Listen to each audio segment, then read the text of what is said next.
Please subscribe to Facetv Africa and turn the notification on. Facetv Africa, ẹ jọ̀ọ́ subscribe, hete. Facetv wòsùwòbí. A kú dédé àsìkò yìí gbogbo etí tó ń gbọ́ mi nílé lóko. Ọ̀dẹ̀dẹ̀ ọdún bí èmi ni ọmọ ìtòótọ́ gẹ́gẹ́ bí bó ti máa ń wá lórí ètò yìí. Èmi ni ọ̀jọ̀gbọ́n Ibitayo Joshua. Mo fẹ́ kí a tẹ́tí lóko, mo fẹ́ kí a tẹ́tí bẹ̀lẹ̀ jẹ́. Mo mú ètò ńlá ni tí máa ń wá ní ẹ̀ẹ̀kọ̀ọ̀kan. Mo tún mú èmi wá lọ́jọ́ tó ní àrà ọ̀tọ̀ ni. Ó tún mo mú wá lónìí, a fẹ́ sọ lórí ìjọba orílẹ̀-èdè Amẹ́ríkà. A fẹ́ sọ ní orí rẹ̀. Àmọ́ tí a bá wò dáadáa, èmi jẹ́ ẹ̀dá kan gẹ́gẹ́ bí ọ̀jọ̀gbọ́n. Èmi ò kìí ṣe politician. Àmọ́ mo ń mú àwọn ìṣẹ̀lẹ̀ tó ń ṣẹlẹ̀ lórílẹ̀-èdè nínú àgbáyé, mo ń mú wá fún etí ìgbọ́ fún àwa ẹ̀dá ni láti lè jẹ́ kí akọ́gbọ́n bẹ̀ ni. Àti wípé tí a bá ń sọ ìrìn àjò ẹ̀dá tí à ń lo ọjọ́ ìbí rẹ̀ tá mọ̀ sí date of birth, tí à ń lò fi ń tú ìrìn àjò ẹ̀dá kí a bá lè mọ̀ wípé lóòótọ́ kò sẹ́ni tí kíní yìí kò sẹ́ni tí kò kàn. La ṣe mú àwọn ìṣẹ̀ tó ń ṣẹlẹ̀, la ṣe mú wá fún àpẹẹrẹ, fún àlàyé fún etí ọmọ aráyé. Nítorí kò sí ohunkóhun tí ó farapamọ́ nínú ìrìn àjò ẹ̀dá tí ẹ̀dá bá ti mọ ọjọ́ ìbí rẹ̀, tí a sì túmọ̀ ìrìn àjò rẹ̀ fún gẹ́gẹ́ bí kádàrá rẹ̀ ti wí lédè Lárúbáwá. Nílẹ̀ káàrọ̀ jíire lédè abínibí wa, a máa sọ pé àkọsílẹ̀ tàbí ká pè ní àkọsẹ̀jáyé. Nínú ìrìn àjò àkọsẹ̀jáyé ọmọ ẹ̀dá, ohun gbogbo ló ní ìgbà àti àkókò títí rẹ̀ gẹ́gẹ́ bí ìwé ìmọ̀ ti fi ìdí múlẹ̀ wípé ohun gbogbo ló ní ìgbà àti àkókò tirẹ̀. Ìgbà kíkójọ, ìgbà fífọ́ká, ìgbà òjò, ìgbà ẹ̀rùn, ìgbà ríríjẹ, ìgbà àìríjẹ, ìgbà ìrọ̀rùn àti ìgbà ìṣòro àti bẹ́ẹ̀ bẹ́ẹ̀ lọ. Àmọ́ ohun tí a fẹ́ sọ nípa lọ́jọ́ tòní ó dá lórí ìjọba Amẹ́ríkà tá mọ̀ sí Trump àti opponent rẹ̀. Wípé bí àwọn méjèèjì bí wọ́n ṣe ń fà mọ́ra wọn lọ́wọ́, ìjọba sọ pé ń fà kájà, bí wọ́n ń fà mọ́ra wọn lọ́wọ́. Ohun tí wọ́n pàṣẹ sí nígbà tí èmi ọ̀jọ̀gbọ́n Ibitayo Joshua tí mo bá ń sọ̀rọ̀ lọ́lọ́ báyìí, nígbà tí mo ṣe research lórí date of birth àwọn méjèèjì, kò nídìí pé kí n máa dárúkọ pé kò nídìí pé kí n máa dárúkọ date pé ìgbà báyìí lórí net, orí net mo ti rí date Trump àti opponent ẹ̀. Nígbà tí mo gbé ọjọ́ bí àwọn méjèèjì, nígbà tí mo gbé yẹ̀wò sí ìgbà tó dìbò nínú oṣù yìí tá mọ̀ sí November 3rd ọdún yìí 2020 yìí kan náà, inú oṣù yìí kan náà, tí mo gbé déètì àwọn méjèèjì yẹ̀wò pẹ̀lú ọjọ́ tí wọ́n ṣe election, ọ̀rọ̀ kí síbẹ̀. Àkọ́kọ́ níbẹ̀ ni pé bí Trump ṣe ní capacity, bó ṣe ní opportunity láti padà sórí ipò rẹ̀, bẹ́ẹ̀ náà ni ìgbà tí mo gbé déètì opponent náà yẹ̀wò, mo rí pé òun náà ní capacity, òun náà ní chance láti pé òun náà lè dé orí ipò, tó túmọ̀ sí pé àwọn méjèèjì kò sí ẹni tí ipò kò ní ẹ̀tọ́ sí gẹ́gẹ́ bí election on the 3rd ṣe wí. Àmọ́ tí a bá wò dáadáa, ní àkọ́kọ́ fẹ́ ká kọ́kọ́ ṣàkíyèsí, ṣé rí àwọn tó mú ọjọ́ on the 3rd fún election yẹn, wọ́n wo orí kan tó mú. Kí náà rí ń bẹ̀? Ohun tó rí bẹ̀ ni wípé ọjọ́ yẹn dá, fún ohun tó ń fẹ́ fi ṣe tàmọ̀ sí election ọjọ́ yẹn dá. Bákan náà ọjọ́ yẹn gangan fún ẹ gangan tó ń jẹ́ November 3rd yẹn ó tún favour Trump gangan lọ́jọ́ náà gangan fún ara rẹ̀. Oṣù yẹn favour ẹ̀ November yìí ó favour ẹ̀ ọjọ́ yẹn náà on the 3rd náà ó tún favour ẹ̀. Mo fẹ́ lè sọ pé bí a nítorí tí ẹ̀gbọ́n ṣe mú on the 3rd. Àmọ́ kí ni ohun tí mo fẹ́ fààyàn ní ibẹ̀ ní wípé bí wọ́n ṣe máa ń fa lọ sọ́tún èmi níjọba ìwọ ní ìjọba bá ṣe ń fa sọ́tún wọ́n fa sósì yìí opponent ẹ̀ ó ní capacity láti gba ìpè mọ́ ní ọwọ́ gẹ́gẹ́ bí ìjíde election bó ṣe lọ ní ìrọwọ́ rọrùn láti rí pé òun gan ni ó máa padà bọ́ sórí àléfà yẹn. Àmọ́ mo sọ ṣáájú mo ní ohun gbogbo ló ní àkókò tirẹ̀. Bákan náà ni àwọn ẹ̀dá nínú ayé náà gbogbo bákan náà ní àkókò titiwa náà. Yorùbá sọ pé pé tí kò bá ń ṣe ni oníkàbí lọ́wọ́ orí. Gẹ́gẹ́ bí Trump gangan fún ara ẹ̀ òun náà ní opportunity lórí ipò ìpín láti pàṣẹ ààyè rẹ̀ láti tẹ̀síwájú lórí ìjọba rẹ̀ tí ìbò yìí bá gbé lẹ́yìn. Àmọ́ tó bẹ́ẹ̀ jù bẹ́ẹ̀ lọ Yorùbá ní pé ẹ̀là lọ̀rọ̀ tí a bá ń sọ̀rọ̀ tá a bá ń sọ agbọ́dọ̀ máa tọ́ tá a bá tọ́ máa dẹran nídìí ni.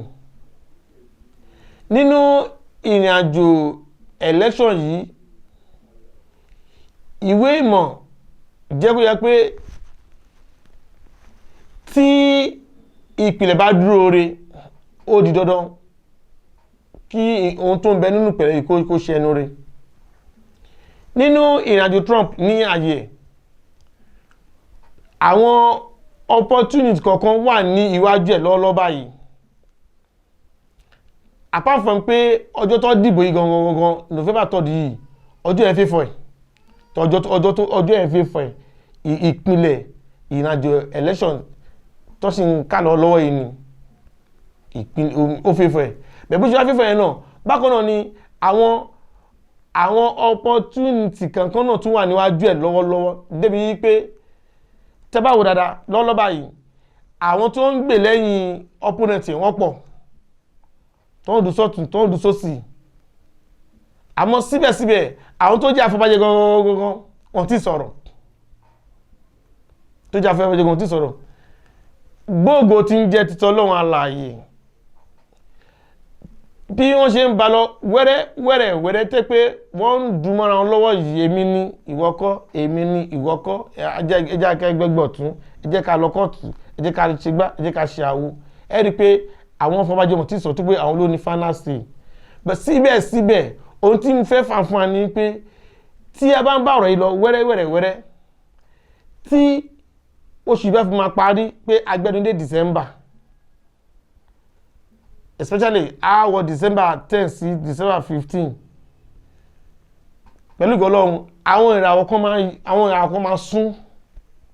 Tí àwọn ìràwọ̀ bá ti wá sún pẹ̀lú ìgọ́lọ́run kí ni yìí ó máa padà fífa Trump gbẹ̀yìn ni nítorí pé tí àwọn ọ̀rẹ́ bá ti sún àwọn ìràwọ̀ tó máa padà wọlé gbáṣẹ́ padà àwọn ìràwọ̀ yìí wọ́n máa padà support Trump débi wípé gbogbo àwọn afọbajẹ àti àwọn lọ́rọ̀ nílùú tó ní good business gbogbo wọn máa padà dìde láti rí pé Trump ó máa padà sí orí ipò yẹn padà gẹ́gẹ́ bí ipò àléfà tó ti wà lóde tẹ́lẹ̀tẹ́lẹ̀. Nítorí pé tí ọ̀rọ̀ ìbálẹ̀ ti sún báyìí òyìnbó máa support ìrìnàjò ìgbésí ayé òun fún ara rẹ̀. Ìran máa support àwọn afọbajẹ gbogbo fún ara rẹ̀. And tí a bá rẹ̀ tó àwò dáadáa gbogbo fún ara rẹ̀ Trump gbogbo fún ara rẹ̀ gbogbo gẹ́gẹ́ bí ìṣẹ̀dá rẹ̀ gẹ́gẹ́ bí àbùdá rẹ̀ ó ń sọ nípa politics ó dẹ̀ tún sọ nípa pé láti wá tọ́jú àwọn ènìyàn rẹ̀ ó sọ nípa politics ó dẹ̀ tún sọ láti wá tọ́jú àwọn èèyàn ẹ̀. So tí ẹ̀rọ bá ti wá sún ó máa favour ẹ̀ dé pé àwọn èèyàn máa gbárùkù tí ó máa ti lẹ́yìn dé àyè ẹ̀ padà again. Ìyẹn lọ bẹ́ẹ̀ ìṣẹ́wárí opponent ẹ̀ nínú ìrìnàjò gangan fún ara rẹ̀ ó dá lórí business ni ká ṣe business ní ìrìnàjò gangan dá lé lórí fún ara rẹ̀ ká ṣe business ìrìnàjò gangan dá lé fún ara rẹ̀ so bí ó ṣe jẹ́ ní ọ̀kan bẹ̀ nìyẹn. Àmọ́ tí ẹ bá wò dáadáa nígbà tí mo sọ election tó ń bọ̀ ní ti Ẹdó it's not Ẹdó ni nígbà yẹn ni tí mo sọ gbà yẹn mo ní pé tí mo sọ nípa ti Ọbaṣẹ́kì tí mo ní pé ipe tí àwọn time kan bá ti kọjá kó tó declare election yẹn ipe kí ni òun ló máa padà jámọ́ ní ọwọ́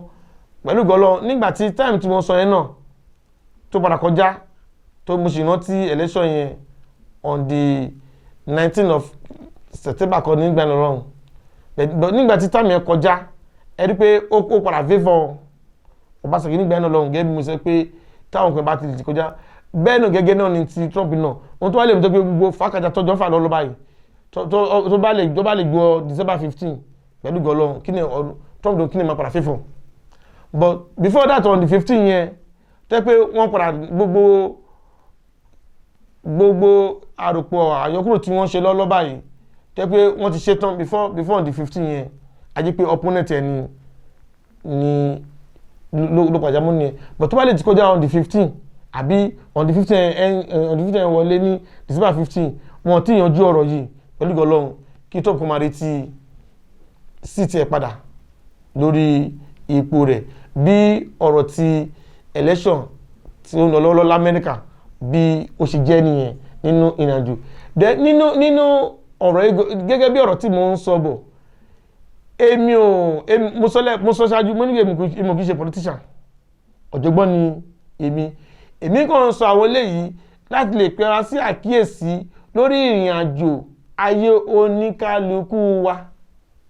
nítorí pé ayé wà ẹ̀fẹ́ ìpàdé fún yín ayé wà oṣó wà àjẹ́ wà gbogbo ẹ̀ ló wà gbogbo tó wà ìpàpàtà ti Olúwa ni bẹ́ẹ̀ ni nítorí pé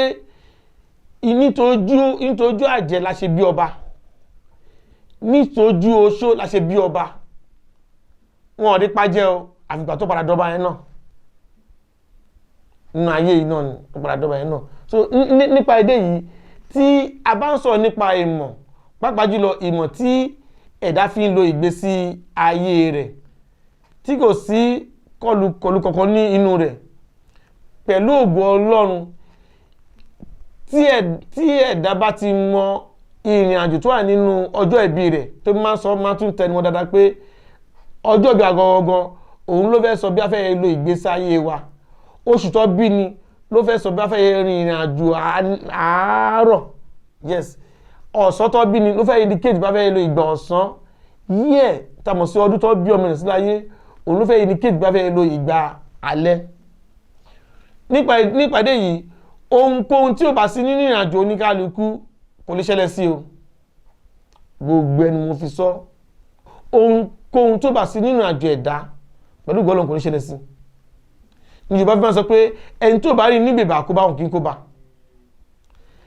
ẹni tó bá kó bá ó rí ní bèbà kó bá ni bó ti kí àfọ́fà kó pọ̀ tó nínú ìrìnàjò ẹ̀dá síbẹ̀síbẹ̀ àní ohun tó bá sí nínú ìrìnàjò ẹ̀ kò lè ṣẹlẹ̀ sí bákan náà bí àwọn ẹ̀dá agun bá ṣe wà láyé yìí ìran kan lọ ìran kan bọ̀ ni kò sẹ́ni tó wáyé rí àwa ń sọ gbèsè ni gbèsè àti jẹ́ sẹ́yìn ní àwa ń san nítorí nínú ìwé ìmọ̀ ó fi yà pé ohunkóhun tí Ọlọ́run fi fún wa nínú ayé yìí ohunkóhun tí a rí gbà lọ́wọ́ Olúwa nínú ayé yìí àti fífún láti ọ̀run wá ni o bẹ́ẹ̀ ni àti fífún ni láti ọ̀run wá ni kò wá sí bí a lè ṣe pórí ajá ká má pórí ìkòkò tá fi ṣe mọ́ ìdí ló fi jẹ́ pé tí kò bá sí sábàbí kádàrá kò wá sí ìmúṣẹ tó pé kádàrá nítorí sábàbí òun ló ń jẹ́ kí kádàrá èyí tí a mọ̀ sí àkọsíjáyé oníkálukú wá sí ìmúṣẹ nínú ìrìn àjò ẹ̀dá. Nípàdé yìí gbogbo àwọn táwọn pé ayé ló ń ṣe mí ni oṣó ló ń ṣe mí ni àjẹ́ ló ń ṣe mí ni àbí mo àní àbọ̀ láti 5 years ago ẹlẹ́mà tó 15 years ago ẹlẹ́mà tó 25 years ago ẹlẹ́mà tó pé 30 years tó wà ní Amẹ́ríkà ní eléyìí ṣùgbọ́n a ní pé a ní wọ́n tẹ̀lé wọn láti ilé ni kò sẹ́nikẹ́ni tí wọ́n tẹ̀lé wá láti ilé. Yorùbá máa ń sọ pé bí nǹkan bá rú lójú a máa ń bi Ifá léèrè ni èmi wà nífà tí mo fẹ́ báyìí fi sọ̀rọ̀ ṣùgbọ́n mo ní ìmọ̀ tó tayọ ìmọ̀ gẹ́gẹ́ bí ìwé ìmọ̀ sí sọ pé ìmọ̀ tó tayọ ó ń bẹ lára Dáníẹ́lì. So mo ní ìmọ̀ tó tayọ tó pé mo lè bẹ́ẹ̀ ń fi sọ̀rọ̀ lórí ìrìnàjò ìgbésí ayé yín dé pé a tún pẹ́rẹpẹ́ sílẹ̀ pé báyìí ni kódà láti ìgbà tó ti wà nínú oyún a máa sọ ìgbà tó wà lóyún báyìí ló ṣe ń ṣe ìgbà tó bí ọmọ ènìyàn tán báyìí lọ́mọ ènìyàn ṣe ń ṣe ìgbà tó dàgbà tán. Àwọn tó ti bá mi pàdé dáadáa lórí fọ́nrán lórí amóhùnmáwòrán yìí tó ti bá mi pàdé dáadáa tí wọ́n tàbí jọ sọ̀rọ̀ dáadáa ọmọ àtẹ̀síwájú nǹkan tí mo sọ yìí pé máa ń sọ àwọn ohun tó ń ṣẹlẹ̀ sẹ́yìn nínú ayé ọmọ ènìyàn máa ń sọ ohun tó ń ṣẹlẹ̀ lọ́wọ́lọ́wọ́ nínú ayé ọmọ ènìyàn wọ́n tún máa ń sọ ohun tó tún máa ṣẹlẹ̀ sọ́mọ ènìyàn nínú ọdún tí kò tí ì lò.